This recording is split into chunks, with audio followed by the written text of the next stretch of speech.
Actually, I'm Dr. Dilip Kumar. So, Doctor Ante, I'm not from medical background. I'm a aircraft maintenance engineer and aeronautical engineer, specialized in aero designs with 4 PG diplomas in aviation management. Super. So, I received doctorate because of services from aviation background. So, I started Aero Falcons Aviation Services and Training Academy. So, మేము అనేవాళ్ళం aviation services లోనే ఉన్నాము and ట్రైనింగ్లోనూ ఉన్నాము. So we started this organization in 2016. అప్పుడు airport ఫాల్కన్స్తో start చేశాను. Then ఆ పేరు ఉండకూడదని then aero falcons then again registration చేయించాను. లైక్ 2016 నుంచి నేను we're giving training as well as in to services.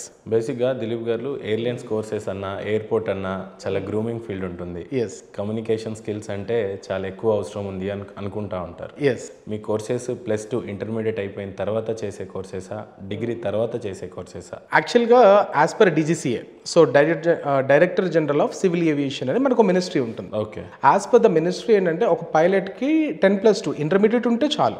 And maths, physics, కెమిస్ట్రీలో 55% అనేది ఉంటే సరిపోతుంది. సో పైలట్కి ఇంటర్మీడియట్ ఉన్నప్పుడు సో గ్రౌండ్ స్టాఫ్ ఇట్లా వీళ్ళకి బేసిక్ క్వాలిఫికేషన్ +2. బట్ నౌవే డేస్ చాలా ఎయిర్లైన్ కంపెనీస్ ఏంటంటే కొంచెం క్వాలిటీ కోసం కొన్ని కంపెనీస్ మాకు గ్రాడ్యుయేట్స్ కావాలి. బికాజ్ ఎందుకంటే నౌవే డేస్ గ్రాడ్యుయేట్స్ అనేది చాలా క్యాజువల్ అయిపోయింది ఎవ్రీబడి అండ్ కొంచెం మెచ్యూరిటీ. సో ఒక 5-6 ఎయిర్లైన్స్ మాత్రం కంపల్సరీగా గ్రాడ్యుయేషన్ అడుగుతున్నారు. ఇక మిగతా కంపెనీస్ 10+2 కావచ్చు, పర్సూయింగ్ కావచ్చు, డిగ్రీ ఆర్ ఇంజనీరింగ్ ఎనీథింగ్.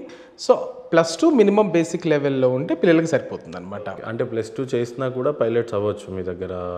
అది DGCA నామ్స్ని బట్టే ఉంది కదండి. ఓకే. అంటే చాలామంది కూడా బీటెక్ బ్యాక్గ్రౌండ్స్ చూస్తూ ఉంటారు, ఏరోనాటికల్ ఇంజనీరింగ్ చేస్తే కానీ పైలట్స్ చేయము అని చెప్పేసి అంటూ ఉంటారు. బట్ +2 తర్వాత ఓకే యాజ్ పర్ నామ్స్ అవుతారు, బట్ ఎలాంటి కోర్సెస్ ఉంటాయి, ఎన్ని ఇయర్స్ కోర్స్ ఉంటుంది ఇది? రైట్. సో యాక్చువల్గా ఏవియేషన్ గురించి పెద్ద అవేర్నెస్ లేదు మన ఆంధ్ర తెలంగాణలో. మెయిన్ అదే ప్రాబ్లం అనమాట. బేసిక్గా ఇండియాలోనే లేదండి కరెక్ట్గా చెప్పాలి అని అంటే. అవును. ఇంకా అంతో ఇంతో ఎక్కువ ఏవియేషన్ అది అంతుంది అని అంటే తెలంగాణ, హైదరాబాద్లో బాగానే ఉంటుంది. బట్ ఇండియా మొత్తంలో చూస్తే ఏవియేషన్ గురించి అవేర్నెస్ చాలా తక్కువ. అవును. కలడానికి కళలు మాత్రం ఎయిర్లైన్స్ రిలేటెడ్గా కనేస్తారు, ఎయిర్పోర్ట్ రిలేటెడ్గా కంటారు, కానీ ఎక్కడ కోర్స్ చేస్తే ఏ జాబ్ వస్తుంది అనేది చాలా క్లియర్గా తెలియదు. అలాంటి వాళ్ళ కోసం మీరు ఏం చెప్తారు క్లుప్తంగా చెప్పాలి అని? యాక్చువల్గా ఎయిర్పోర్ట్లో రకరకాల డిపార్ట్మెంట్స్ ఉంటాయి. లైక్ ఎయిర్లైన్ ఆపరేషన్స్లో కొంతమంది వర్క్ చేస్తారు. మీ దగ్గర ఉండే కోర్సెస్ గురించి? ఎస్, మా దగ్గర ఉండే కోర్సెస్ అన్ని కోర్సెస్ ఉన్నాయండి. Like we're from aviation background. So ఎక్కడా లేని కోర్సెస్ అన్ని మన దగ్గరే ఉంటాయి. Because like this is one of the best place to get into all the courses. ఆ కోర్సెస్లో మా దగ్గర ఎయిర్లైన్ ఆపరేషన్స్ ఉంటుంది, ఎయిర్పోర్ట్ ఆపరేషన్స్ ఉంటుంది, రెండింటికి డిఫరెన్స్ ఉంటుంది. Okay. And air cargo operations, air ticketing and cabin crew, in flight operations. వీటితో పాటు ఫ్లైట్ డిస్పాచర్ అని ఉంటుంది. అండ్ రేడియో టెలిఫోనిక్ రిస్ట్రిక్టెడ్ అని పైలట్స్కి సంబంధించిన ఒకటి ఉంటుంది. అండ్ పైలట్కి గ్రౌండ్ క్లాసెస్ అని ఉంటాయి. సో వాళ్ళు ఫ్లయింగ్కి వెళ్ళే ముందు గ్రౌండ్ క్లాసెస్ రావాలి, ఆ క్లాసెస్ ఉంటాయి. అండ్ ఏరోస్పేస్ టెక్నికల్ పబ్లికేషన్ అని కొన్ని కోర్సెస్ ఉంటాయి. సో ఈ కోర్సెస్ అన్నీ కూడా మన దగ్గర ఉంటాయి. ఇంకా దీంతో పాటు ఎయిర్ క్రాఫ్ట్ మెయింటెనెన్స్ ఇంజనీర్స్కి వాళ్ళకి ఎగ్జామ్స్ ఉంటాయి. ఆ ఎగ్జామ్ ప్రిపరేషన్ కూడా మేము ఏఎంఈ పేపర్స్ అంటాం. ఈ ఏఎంఈ పేపర్స్ కూడా మా దగ్గర వీళ్ళు ట్యూషన్ క్లాసెస్ అనమాట. వీళ్ళకి ఇవన్నీ మేము ప్రొవైడ్ చేస్తాం. ఇది కాకుండా ఇంకా మిగిలింది ఒకటి ఏటీసీ, ఎయిర్ ట్రాఫిక్ కంట్రోలింగ్. ఈ air traffic controlling examination government conduct చేస్తుంది. దానికి ఆప్టిట్యూడ్ వైజ్గా వాళ్ళు ఫిల్టర్ అయిపోతున్నారు కాబట్టి they not required aviation training. So other than ATC these 10 courses are available in aero falcons. అంటే ఇంటర్మీడియట్ అయిపోయిన తర్వాత ఈ 10 కోర్సులు చేసే ఆస్కారం ఉందంటారు? ఖచ్చితంగా చేసుకోవచ్చు. ఫీజులు ఏ రకంగా ఉంటాయండి? ఫీజులు యాక్చువల్గా పైలట్ ట్రైనింగ్ అండి. ఇప్పుడు గ్రౌండ్ క్లాసెస్ కావాలంటే 2 lakhs ఉంటుంది. లేదు మనము ఎయిర్ టికెటింగ్, ఇట్లా క్యాబిన్ క్రూ, ఫ్లైట్ డిస్పాచర్ ఇలా అనేవి 1,00,000-1,50,000లో ఈజీగా వెళ్ళిపోతాయి అన్నీ. అంటే సిగ్నేచర్ స్టూడియోస్ వేదిక నుండి ఎవరైనా కాల్ చేస్తే ఏమైనా స్పెషల్ డిస్కౌంట్స్ ఏమైనా ప్రొవైడ్ చేస్తారా? స్పెషల్ అంటే it's not about the cost cutting అండి. లైక్ మేము ఒక స్టూడెంట్కి లైఫ్ ఇస్తున్నాం అంటే ఒక కెరియర్లో ఒక సరైన నాలెడ్జ్ ఇవ్వడానికి. ఈ నాలెడ్జ్కి రిలేటెడ్గా వాళ్ళకి 6 నెలలు కానీ, సంవత్సరం కానీ, 2 సంవత్సరాలు కానీ కూర్చుని వాళ్ళు కూర్చోవచ్చు, ఎంతైనా చదువుకోవచ్చు మన దగ్గర. Because we're not selling education, we're giving knowledge to the society.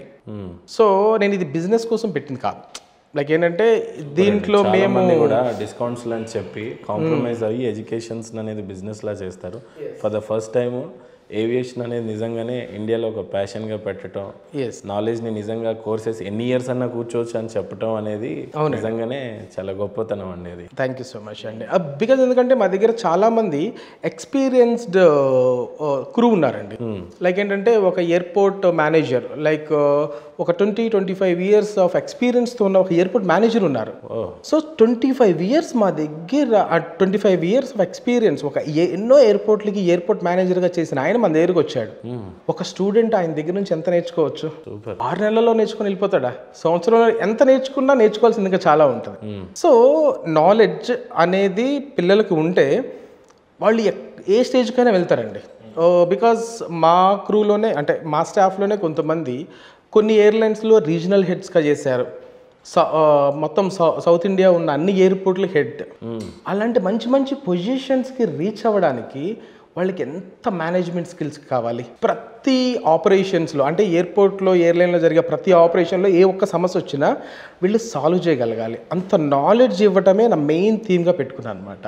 బేసిక్గానే aviation related A course అయినా చాలా కఠినంగా ఉంటుంది, టఫ్ ఉంటుంది అని అంటారు. రెండోది మ్యాథమెటిక్స్ ఇవన్నీ రావాలి అని అంటున్నారు. నిజంగా ఈ కోర్సు ఎలా ఉంటాయి, పిల్లలకి ఏ మేరకు స్ట్రెంత్ అవసరం ఉంటుంది, జ్ఞాపక శక్తి కానీ లేకపోతే ఎంత ఈజీగా ఉంటుంది ఈ కోర్సు, దాని గురించి చెప్పాలంటే ఏం చెప్పాలి? భలే క్వశ్చన్ అడిగారు మీరు. ఎందుకంటే వీళ్ళు సైంటిస్టులు కాదండి. ఇప్పుడు 10th క్లాస్లో మ్యాథ్స్, ఫిజిక్స్, కెమిస్ట్రీ ఉంటాయి.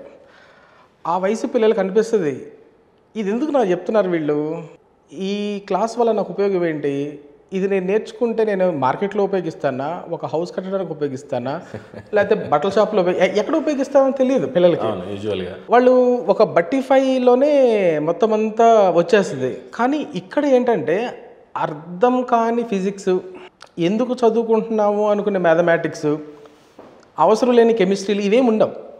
ఎయిర్లైన్స్ గురించి నేర్చుకుంటారు, ఎయిర్ క్రాఫ్ట్ గురించి నేర్చుకుంటారు, ఎంత ఆ ఎయిర్లైన్స్ ఎలా ఆపరేట్ అవుతాయి అని నేర్చుకుంటారు. డైలీ అదొక పెళ్లిలాగా ఉంటుందండి ఎయిర్పోర్ట్ అనేది. కొన్ని వేల మంది ట్రావెల్ చేస్తూనే ఉంటారు కదా. ఎంత అంటే అంత ఎక్స్ప్లోర్ చేయొచ్చు. ఇంతమంది ట్రావెల్ చేస్తూ ఉంటారు, ఎన్ని సమస్యలు వస్తాయండి. ఒక చిన్న పెళ్ళికి 500 మంది పిలిస్తేనే ఎన్నో గొడవలు అవుతూ ఉంటాయి. అలాంటిది on time OTP on time పర్ఫార్మెన్స్లో మనం ఒక ఎయిర్ క్రాఫ్ట్ని టేక్ ఆఫ్ చేయాలి. అది లేట్ అవ్వకుండా కొన్ని వేల మందిని ప్రతిరోజు మా స్టాఫ్, మా airline staff on technique base అయ్యి ఉంటుంది. అన్ని ఆన్ టైం రావాలి, మళ్ళీ ఎక్కడ చికాకు పడకూడదు. మనం చిరునవ్వులతోనే మన ప్రతి ప్యాసింజర్ని పంపించాలి. ఆ ప్రెషరు, ఆ కేసెస్ మనం అర్థం అవ్వాలి. ఓహో, ఒక ప్యాసింజరు ఈ పర్టిక్యులర్ ప్రాబ్లంతో వచ్చాడు, దానికి ఇది సొల్యూషన్ అని చేసే టకటక వీళ్ళు చేసుకునే ఒక స్మూత్ ఆపరేషన్ చేయించాలని ప్రతి మేనేజ్మెంట్ కోరుకుంటుంది. ఈ స్మూత్ ఆపరేషన్ ఎక్కడి నుంచి వస్తుంది? స్టూడెంట్కి ఉన్న నాలెడ్జ్ నుంచి వస్తుంది. అందుకోసమే నా అకాడమీ నుంచి, మా ఏరో ఫాల్కన్స్ నుంచి ఎవరైతే ట్రైన్ అయ్యి వెళ్ళారో వాళ్ళు చాలా తక్కువ టైంలోనే ఆపరేషన్స్ మేనేజర్గా, డ్యూటీ మేనేజర్స్గా, కొంతమంది అసిస్టెంట్ మేనేజర్లుగా వాళ్ళు చాలా తక్కువ ఏజ్లో వెళ్ళిపోయారు. చిన్న పిల్లలు అనమాట. So we're concentrating on this.